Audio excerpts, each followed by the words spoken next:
ये जो तीनों रूल आपको दिख रहा है, अगर आप इसे याद कर लिए तो आप मार्केट में आईडीएम ब्रेक ऑफ स्ट्रक्चर यानी मार्केट का स्ट्रक्चर मैपिंग आप बहुत आसानी से कर सकते हैं। हेलो दोस्तों, कैसे आप लोग? जय श्री राम। आज की इस वीडियो में हम जानेंगे आईडीएम के बारे में। देखिए, मैंने आपको कल के वीडियो में यानी पार्ट 1 में बताया था कि कैसे आप ब्रेक ऑफ स्ट्रक्चर और चेंज ऑफ कैरेक्टर का यूज करके स्ट्रक्चर मैपिंग कर सकते हैं। सो आईडीएम भी स्ट्रक्चर मैपिंग का एक पार्ट होता है और आज हम इसे समझेंगे। और हाँ, अगर आप स्ट्रक्चर मैपिंग के इस पार्ट यानी आईडीएम को समझ लेते हैं तो आप मानिए कि 80% एसएमसी आपको समझ आ गया है, क्योंकि एसएमसी में आईडीएम का रोल वैसा ही है जैसा खाने में नमक का होता है। यानी इसके बिना आप कितना भी अच्छे से फेयर वैल्यू गैप या ऑर्डर ब्लॉक खोल लीजिए, आप परफेक्ट एंट्री नहीं कर पाइएगा, क्योंकि आईडीएम ही वो पॉइंट होता है जहां पर maximum time fair value gap या ऑर्डर ब्लॉक एक्यूरेट बनता है। सो चलिए समझते हैं कि कैसे इसे ड्रॉ किया जाता है। देखिए, अभी तक आप ये जानते हैं कि ब्रेक ऑफ स्ट्रक्चर का स्ट्रक्चर जिस जगह पर ब्रेक होता है उसे हम चेंज ऑफ कैरेक्टर मानते हैं। यानी यहाँ पर ये जा रहा था और यहाँ पर इसे पुल बैक के नीचे कैंडल आ गया, यानी यहाँ पर चेंज ऑफ कैरेक्टर हो गया। तो जब भी चेंज ऑफ कैरेक्टर होता है उससे हमें क्या समझने को मिलता है कि मार्केट में ट्रेंड चेंज हो चुका है। लेकिन यहाँ पर क्या हुआ, मार्केट थोड़ा सा नीचे आया और फिर एक पुल बैक लेकर ऊपर जाने लगा। ऐसा क्यों हुआ? तो यहाँ पर ये जो चेंज ऑफ कैरेक्टर हुआ था, ये चेंज ऑफ कैरेक्टर नहीं बल्कि आईडीएम था। ऐसा क्यों बोल रहा हूँ, समझिए। मार्केट एक फ्रैक्टल की तरह मूव करता है, यानी मान लीजिए मार्केट के अंदर ये एक बड़ा कैंडल है 1 आवर का, तो इसके अंदर 1 मिनट पर 60 कैंडल ऐसी होगी और उन 60 कैंडल का स्ट्रक्चर भी अलग अलग होगा। सो इन्हीं स्ट्रक्चर के अंदर हमें आईडीएम फाइंड करना होता है। तो फिर आपके मन में एक सवाल आ रहा होगा कि इस स्ट्रक्चर का क्या काम है। तो इस स्ट्रक्चर को जो हम ड्रॉ किए हैं, इसका काम ये है कि ये मार्केट के पाथ को दिखाता है कि मार्केट कैसे ऊपर या नीचे जाता है, ठीक है। लेकिन आप खुद सोचिए कि मार्केट को अगर इस पॉइंट से इस पॉइंट तक जाना होगा तो क्या वो सीधे जाएगा? मार्केट कैसे जाएगा? यहाँ से वो ऐसे ऐसे ऐसे ऐसे करके जाएगा, ठीक है, ऐसे मूव करके जाएगा। वो एकदम ऐसा तो नहीं है कि एकदम यहाँ से स्टार्ट हुआ और सीधे चला गया, ऐसा तो कभी नहीं होगा। इसीलिए आईडीएम ड्रॉ किया जाता है, ठीक है। देखिए, आईडीएम ड्रॉ करना क्यों जरूरी है ये समझते हैं। मान लीजिए मार्केट यहाँ से चला, ठीक, और इस जगह पर गया, तो इस जगह पर तो अभी हायर हाई पॉइंट दिखा रहा है, लेकिन क्या ये परफेक्ट हायर हाई पॉइंट है? हम कैसे मान लें? ये भी तो हो सकता है कि मार्केट यहाँ से थोड़ा सा और नीचे आता है, यहाँ से नीचे आ रहा है और यहाँ पर पुल बैक लेकर और ऊपर जाके फिर इस पुल बैक पर आता है हायर लो पे, तो अब तो ये हायर हाई पॉइंट हो गया। सो इसीलिए मार्केट के एक्यूरेट हायर हाई पॉइंट एवं हायर लो पॉइंट को ड्रॉ करने के लिए मार्केट में आईडीएम का उपयोग किया जाता है। यहाँ पर हायर हाई पॉइंट और हायर लो पॉइंट बोल रहा हूँ, इसका मतलब ये नहीं कि केवल यही लोअर लो और लोअर हाई को भी ड्रॉ करने के लिए आईडीएम का ही उपयोग किया जाता है। अब समझते हैं कि आईडीएम ड्रॉ करने का रूल क्या क्या है। इसे ड्रॉ करने के कुछ रूल होते हैं और वही रूल मैं आपको आज समझाऊंगा, एकदम आसानी से बताऊंगा। ऐसा आईडीएम के ऊपर ऐसा वीडियो आपको कहीं नहीं मिलेगा, इसीलिए बोल रहा हूँ चैनल को सब्सक्राइब कर लीजिए, क्योंकि पूरा एसएमसी में एकदम आसान भाषा में समझाने वाला हूँ। अगर आपको विश्वास नहीं तो इस वीडियो को पूरा देख लीजिए और इसके बाद जाकर कोई और वीडियो देखिएगा आईडीएम के ऊपर यूट्यूब पर, आपको क्लियर पता चल जाएगा कि इसमें जो मैं बता रहा हूँ कितना अच्छे से एकदम परफेक्ट तरीके से, वैसा आपको कहीं नहीं मिलेगा। अब आईडीएम को हम ड्रॉ कैसे करते हैं वो समझते हैं। देखिए, आईडीएम ड्रॉ करने का कुछ रूल है। पहला रूल क्या है कि always check only left side in chart, मतलब आईडीएम को हमेशा चार्ट के लेफ्ट यानी अपने लेफ्ट हैंड की तरफ देखा जाता है, ना कि राइट हैंड की तरफ। अभी इसको मैं चार्ट पर भी करके दिखाऊंगा। 2 नंबर क्या है, always check first pull back liquidity grab. अभी आपको ये लिक्विडिटी समझ में नहीं आ रहा होगा, ये जो वर्ड है लिक्विडिटी, इसके ऊपर मेरा नेक्स्ट वीडियो आने वाला है पार्ट 3 कि लिक्विडिटी क्या होता है, लिक्विडिटी का उपयोग कैसे करके आप परफेक्ट एंट्री कर सकते हैं। ये सारी चीज अभी आपको क्लियर हो जाएगा चार्ट पर जब मैं बताऊंगा। और दूसरा, नो रिक्वायर्ड कैंडल क्लोजिंग। जैसे ब्रेक ऑफ स्ट्रक्चर और चेंज ऑफ कैरेक्टर में कैंडल क्लोजिंग रिक्वायर्ड था, वैसे इसमें कोई कैंडल क्लोजिंग का जरूरत नहीं है। देखिए, ये सभी रूल को बारी बारी से समझते हैं कि कैसे चार्ट पर आईडीएम हम ड्रॉ करते हैं। आइए सबसे पहले आपको स्ट्रक्चर पर समझाता हूं, उसके बाद रियल चार्ट पे समझाऊंगा। देखिए, ये हमारा स्ट्रक्चर है। अब इस पर समझेंगे पहला पॉइंट कि always check only left side in chart. तो मैं क्या बताया कि यहाँ से इस पॉइंट से लेकर इस पॉइंट तक मार्केट सीधे नहीं गया होगा। कैसे गया होगा? ऐसे गया होगा। यहाँ से स्टार्ट हुआ, ऐसे गया ऊपर, फिर नीचे आया होगा, फिर गया ऊपर, फिर नीचे, फिर ऊपर, फिर नीचे, फिर ऊपर, उसके बाद ये नीचे आया, फिर यहाँ पर गया और ऐसे गया होगा मार्केट, ठीक है ना, समझ रहे हैं। तो मार्केट ऐसे गया होगा। तो ऐसे में क्या हो रहा है, बहुत सारा पुल बैक बन रहा है। तो हमें इस पुल बैक में किस पुल बैक को लेना है? क्या बोल रहा है, always check only left side in chart. हमेशा अपने लेफ्ट हैंड की तरफ आईडीएम को देखना है। ये ट्रिक है, लेफ्ट हैंड याद रखिएगा, आपको पता चल जाएगा कि लेफ्ट हैंड की तरफ हमें हमेशा आईडीएम देखना है। ये पहला हो गया कि हमें इस तरफ देखना है, ठीक। अब बोल रहा है always check first pull back liquidity grab. देखिए, यहाँ पर ये जो चार्ट है, यहाँ से ऊपर गया, ये नीचे आया और फिर ऊपर गया। तो क्या जो ये पुल बैक है इसका लिक्विडिटी ग्रैब हुआ? नहीं, क्योंकि ये जो पुल बैक आया, अगर ये यहाँ तक आ जाता तो क्या होता है, इसके लो का लिक्विडिटी ले लेता, तो ये लिक्विडिटी ग्रैब नहीं है, ठीक। ऐसे ही अगर यहाँ पे हो जाता तो हम यही आईडीएम मान लेते हैं। लेकिन अभी आपको समझाने के लिए बोल रहा हूँ, अभी आपको सारा चीज समझाऊंगा, आप एक बार वीडियो को पूरा देखिए। तो ये नीचे आया, ऊपर गया, यहाँ पर ये क्या हुआ, इसका लिक्विडिटी नहीं ग्रैब हुआ। फिर इसका लिक्विडिटी यहाँ पर आ गया, तो फिर यहीं तक मार्केट रह गया। अगर ये पुल बैक यहाँ तक आ जाता तो इसका भी हो जाता, लेकिन नहीं आया, तो फिर लिक्विडिटी यहाँ है। फिर मार्केट यहाँ पहुंचा और यहाँ लिक्विडिटी आ गया। लेकिन जब इस पॉइंट पर मार्केट गया तो यहाँ से सीधे नीचे आ गया, यानी ये जो पॉइंट का लिक्विडिटी था वो मार्केट क्या किया, ग्रैब कर लिया। तो ये जो पॉइंट अभी जो ये आपको व्हाइट लाइन दिख रहा है, यही लाइन है क्या, आईडीएम लाइन, इसी को हम आईडीएम बोलते हैं। क्या हुआ, ऑलवेज चेक लेफ्ट साइड, ये लेफ्ट साइड है, ठीक। फर्स्ट पुल बैक क्या है, ये है जहां से गिर रहा है मार्केट, मतलब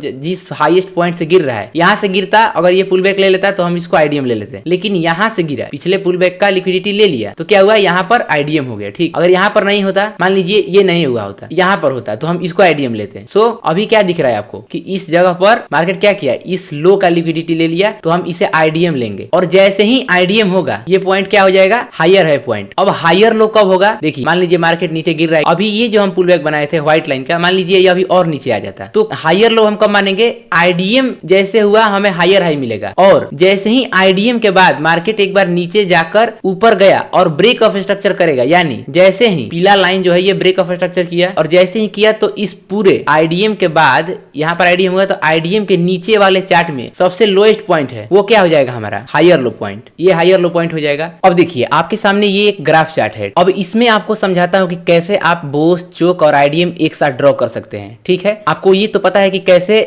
ब्रेक ऑफ स्ट्रक्चर और चौक ड्रॉ किया जाता है मार्केट में, किसी मेजर एरिया से जहां सबसे लोएस्ट पॉइंट है 1 डे टाइम फ्रेम पर ले जाइए, का सबसे लो है वहां से स्टार्ट करिए, वहां पर एक पॉइंट मार्क कर लेना है, और उसके बाद क्या करना है, वहां से बोस और चौक और आईडीएम ड्रॉ करते हुए आना है, तो आप एक्यूरेट आईडीएम ये सारी चीजें ड्रॉ कर लेंगे। यहाँ पर ये एक चार्ट है, तो अब इस चार्ट में हमें ड्राइंग करना है आईडीएम, बॉस और चौक। सबसे पहले हमें क्या करना होगा, यहाँ से मार्केट स्टार्ट हुआ, ठीक, तो ये यहाँ तक गया, एक पुल बैक आया, ठीक, यहाँ पर गया, एक पुल बैक आया, अभी कोई इस पुल बैक का मार्केट लिक्विडिटी नहीं लिया है, ठीक, फिर ये पुल बैक गया और यहाँ पर नीचे आया, यहाँ पर क्या हुआ, यहाँ पर इस जो पीछे वाला लेफ्ट वाला पुल बैक था, फर्स्ट ये जो पहला लेफ्ट पुल बैक था, लेफ्ट में पुल बैक था, उसका मार्केट क्या किया, इस जगह पर आईडीएम ले लिया, इस जगह पर इसका क्या किया, लिक्विडिटी ले लिया, यानी इस जगह पर क्या हुआ, मार्केट में इस पॉइंट पर आईडीएम हो गया। जैसे ही आईडीएम होता है तो हमें क्या मिलता है, हायर हाई, तो ये जो पॉइंट क्या हुआ मार्केट का, हायर हाई पॉइंट हो गया, ठीक।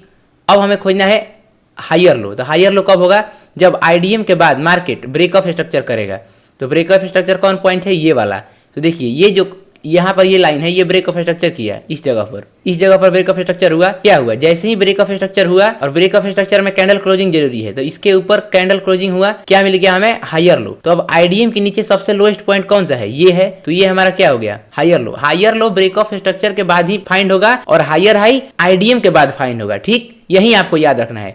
अब यहाँ से क्या हुआ, ठीक, यहाँ से मार्केट फिर मूव करने लगा, नीचे आया, ऊपर गया, फिर यहाँ पर देखिए इस अपने लेफ्ट साइड का पुल बैक का जो क्या था, मार्केट लिक्विडिटी ले लिया इस पॉइंट पर, तो क्या हुआ, यहाँ पर आईडीएम हो गया, यहाँ पर ये पॉइंट क्या हो गया, आईडीएम हो गया। और अब क्या, जब जैसे ही आईडीएम हुआ तो हमें क्या मिला, हायर हाई पॉइंट, तो ये क्या हो गया, हायर हाई पॉइंट हो गया। अब हमें हायर हाई पॉइंट मिल गया और आईडीएम हो गया। अब हमें क्या खोजना है, हायर लो। हायर लो कब होगा, जब इसका इस लेवल के ऊपर मार्केट एक कैंडल क्लोज करेगा, यानी ब्रेक ऑफ स्ट्रक्चर होगा। देखिए ये जो लाइन है, ये जो चार्ट का ग्राफ है, ब्रेक ऑफ स्ट्रक्चर कर रहा है, यानी इस पॉइंट पर ब्रेक ऑफ स्ट्रक्चर हो गया, और जैसे ही ब्रेक ऑफ स्ट्रक्चर हुआ, क्या हुआ, इस आईडीएम के बाद इसके बाद सबसे लोएस्ट पॉइंट कौन सा है, एक ये है, और इन दोनों में लो कौन है, ये वाला, तो ये जो हमारा पॉइंट हुआ वो क्या हुआ, हायर लो पॉइंट। सेम आपको ऐसे ही ड्रॉ करना है, चाहे टाइम फ्रेम कोई सा हो। अगर आप 1 डे पे ड्रॉ कर रहे हैं तो ठीक इसी तरीके से यूज करना है। अब देखिए ये तो हो गया, अब चौक कब होगा, मार्केट चौक कब करेगा, जब मार्केट इस हायर लो को ब्रेक करके एक नीचे कैंडल क्लोज कर देगा। यानी अगर मान लीजिए इस जगह से एक मार्केट चार्ट यहाँ आता है और इस जगह पर एक कैंडल क्लोज कर देगा है, अब हम मानेंगे कि ये जो पॉइंट है वो क्या है, चौक पॉइंट है। देखिए ये जो चौक पॉइंट है ये शिफ्ट होते रहता है, पहले जब तक ये हायर लो नहीं था तब तक चौक यहाँ था, ये मिल गया तो यहाँ आ गया। और मान लीजिए इस जगह से मार्केट फिर क्या किया, मान लीजिए इस पॉइंट से मार्केट मूव किया, ठीक, नीचे आ रहा है, फिर ऊपर गया, फिर नीचे आया, फिर ऊपर गया, फिर नीचे आया, इस जगह पर क्या हुआ, आया तो आईडीएम ले लिया। अब उसके बाद आईडीएम लेने के बाद मार्केट क्या किया, फिर ऊपर गया, ठीक। तो अब जो ये हायर लो पॉइंट था हमें कहाँ मिल गया, इस जगह पर मार्केट में हमें यहाँ पर आईडीएम हुआ है। ये जो पॉइंट हमें मिला है ये क्या है, आईडीएम है, क्योंकि ये जो लेफ्ट वाला पुल बैक है उसको क्या किया, मार्केट उसका लिक्विडिटी ले लिया। और जैसे ही आईडीएम मिला हमें क्या मिला, हायर हाई पॉइंट, तो ये हायर हाई मिल गया। और हायर हाई मिलने के बाद हमें खोजना है हायर लो। तो हायर लो कब होगा, जब इसके ऊपर ब्रेक ऑफ स्ट्रक्चर होगा। मार्केट यहाँ पर ब्रेक ऑफ स्ट्रक्चर भी कर दिया है, ये यहाँ पर ब्रेक ऑफ स्ट्रक्चर, ये यहाँ पर ब्रेक ऑफ स्ट्रक्चर भी हो गया है। जैसे ही बोस हुआ उसके बाद क्या हुआ, हायर लो पॉइंट मिल गया। और जब ये हायर लो पॉइंट मिल गया, अब मार्केट में चौक कब होगा, ये चौक जो है वो यहाँ पर शिफ्ट हो जाएगा। अब ये चौक यहाँ आ चुका है। अब जब मार्केट यहाँ से सीधे गिरकर मान लीजिए इस जगह से सीधे यहाँ पर नीचे एक कैंडल क्लोज कर देता है, तो वहां पर हम मान लेंगे कि यहाँ पर चौक हो गया, ठीक। मतलब चौक शिफ्ट होते रहता है और हायर हाई भी शिफ्ट। ये नहीं कि यहाँ पर हायर लो मिल गया तो चौक यहीं पर है, नहीं, चौक भी उस हायर लो के पास। हायर लो के साथ चौक चलता है और हायर हाई के साथ बॉस, ये दोनों बदलते रहता है, ठीक। और इसको कैसे पता करेंगे? आईडीएम के। और आईडीएम पता करने का रूल क्या है? Always check only left side, मतलब चार्ट में हमेशा लेफ्ट में देखना है। देखिए ये जो आईडीएम देखे, हम इसके आधार पर देखें, ये जो पुल बैक बना हुआ है, ये जो मार्केट पुल बैक बनाया था यहाँ से ऊपर गया, तो जब नीचे आया तो इस पुल बैक का लिक्विडिटी लिया, यानी कि ये लेफ्ट में जो पुल बैक था इसका लिए, ये जो पुल बैक था इसका लिए, ठीक। सेम जहां पर भी, यहाँ पर भी देखिए ये जो इतना बड़ा पुल बैक आया था उसका लिक्विडिटी जब मार्केट इस पॉइंट पर लिया तो आईडीएम हुआ। तो आईडीएम हमेशा लेफ्ट में फर्स्ट पुल बैक। तो सेम एकदम आसान है, एकदम पूरा आईडीएम आसान है। इसका आप ये बस रूल याद कर लीजिए। ये जो तीनों रूल आपको दिख रहा है, अगर आप इसे याद कर लिए तो आप मार्केट में आईडीएम ब्रेक ऑफ स्ट्रक्चर यानी मार्केट का स्ट्रक्चर मैपिंग आप बहुत आसानी से कर सकते हैं। केवल आपको ये जो 3 रूल है आपको याद होना चाहिए। और आईडीएम या स्ट्रक्चर मैपिंग आप किसी भी टाइम फ्रेम में करिए, रूल सेम ही होता है, ठीक। अब इसके अगले पार्ट में समझेंगे कि ये लिक्विडिटी क्या होता है। तो नेक्स्ट पार्ट का इंतजार करिए, तब तक मिलते हैं आपसे नेक्स्ट वीडियो में। और हाँ, इस पूरे स्ट्रक्चर मैपिंग को लाइव कैसे किया जाता है चार्ट पर, ये आपको इंडियन मार्केट के चार्ट पर दिखाऊंगा, तो उसके लिए भी चैनल को सब्सक्राइब कर लीजिएगा। उसका कब आएगा? जब ये पूरा एसएमसी का, जब ये पूरा पार्ट खत्म हो जाएगा, उसके बाद एक लाइव चार्ट पर एसएमसी कैसे ड्रॉ किया जाता है, लाइव मार्केट में एसएमसी का यूज करके कैसे प्रॉफिट किया जाता है, उसको यूज करके आपको सिखाऊंगा, ठीक है। तो चैनल को सब्सक्राइब कर लीजिएगा। एक बार इस पूरे सीरीज को खत्म होने दीजिए, उसके बाद आपको मार्केट में प्रॉफिट करने से कोई नहीं रोक सकता। ये मेरा गारंटी है, अगर आप अच्छे तरीके से वीडियो को देखिएगा और सीखिएगा तो। और हाँ, वीडियो अच्छा लगे या आपको कुछ भी समझ में ना आए तो आप अपना कंफ्यूजन नीचे कमेंट जरूर करिए। चलिए मिलते हैं आपसे नेक्स्ट वीडियो में।